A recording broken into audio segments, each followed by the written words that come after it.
morning, we responded to a domestic assault incident which was occurring at a nearby residence.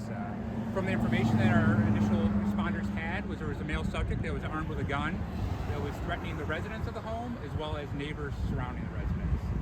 Our officers arrived on scene shortly after, and they were confronted by a male subject that pointed a weapon at them. That subject then retreated back into his home, and our officers did everything they could to de-escalate the situation by asking for additional staff and technology on scene, including our armored vehicles, our drones, and other technology. While they were trying to establish communication with the male subject, he then exited the home, again armed with a long gun, and hid underneath part of the residence, aiming that weapon again at our officers on scene.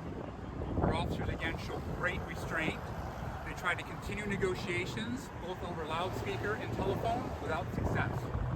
That male subject then fired multiple rounds, and our officers were forced to fire, hitting the subject at least one time that we know of. That subject was transported from the scene via ambulance and is seeking medical treatment at an area hospital. At this point, we don't know the situation or the outcome of those injuries that he suffered from. All of our officers, thankfully, are safe.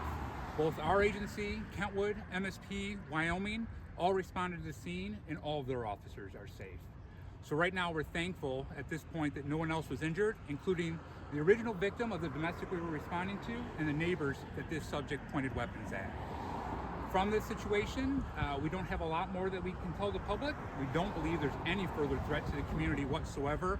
Our officers will remain on scene until the incident is fully investigated, and the officer-involved shooting is going to be handed over to the Wyoming Police Department to fully investigate for our policy and procedures.